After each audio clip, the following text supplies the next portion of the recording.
Hi everyone. Hi. Welcome to week 3. This time? Yep. We are continuing our journey on the What's So Good About Therapy. I'm Tony with Harper Therapy, and I am with the wonderful Miss Benita. Hello. And so she's going to continue telling us what's so good about therapy. Yeah. What's so good about Yeah, therapy? what do we do? Yeah. I think, weeks 1 and 2, we've addressed some of the stigmas about the therapy. And week 2, we just gave you a little glimpse, another glimpse about what's so Yeah, good about and what to expect, and Yeah. that it's not crazy on the couch. Yeah, crazy. A little bit maybe, Yeah, but yeah. So now this week we're leading into a little bit more detail about, first of all, the light that was shed on mental health with the pandemic, Right. and people realizing it's not so taboo to go talk to someone. Right. And I think that's what not only the pandemic, but all of the other stuff that's happening in the world. The news is full of, I guess, mind-blowing things. Things that we're facing in the world. With the wars and things that are going on in the schools and whatnot. And even our children, we're seeing more of the children needing therapists or counselors to come into the school to help them process things that's going on. And so again, that's another glimpse at what's so good about therapy. And in this third blog, we do talk about one of the main things. I think when I even talk with people, they're so I think afraid of being judged. And we let you know that we're not here to judge you. And I grew up knowing, my mom would always say, if we live in glass houses, we're not throwing stones. So that's not what we're here for. We're here to offer you unconditional positive regard, and that means we're just not going to judge you. We're here to listen to you. We're here to help you talk through and process your feelings.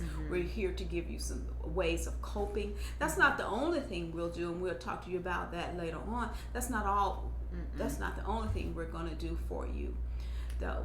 And there is just power sometimes in talking to a third person that's not a family member, that's not your bestie. I'm not saying that that's not a good outlet as well. I mean, my best friend and I, we constantly have our own little therapy sessions. It happens, and it is helpful, but sometimes one of the biggest things I have, especially in couples therapy, I don't know if your couples say this, because I end a lot of my sessions with, okay, what else can I do better or different to help you? Because I'm always just trying to grow as a clinician.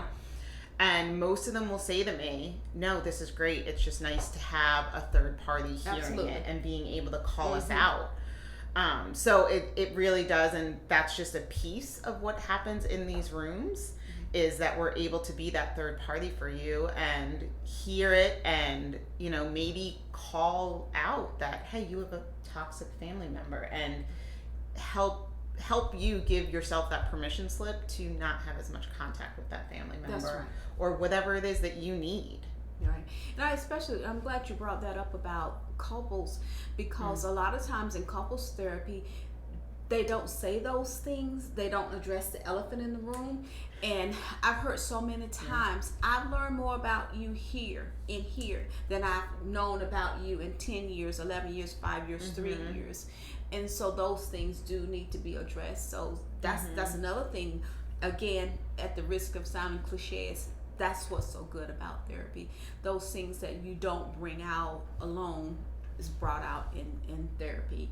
And so we welcome the couples too as well. We'll help you mediate it, and we'll help you learn how to do life together, help you show up for each other, help you show up for your teens. We're even here for the teens. Yep, absolutely. For families, we work through it all. And if nothing else, it's an hour a week that gets set aside for you to, whether it's working on you, working on your relationship with your teen working on themselves, whoever's coming in the room with us, it's an hour a week that they know that they have uninterrupted to deal with whatever's going on. That's right. So if this sounds helpful to you, if you've always had questions about therapy and just weren't sure, give us a call at Harper Therapy, 813-434-3639. Thanks, guys. Bye-bye.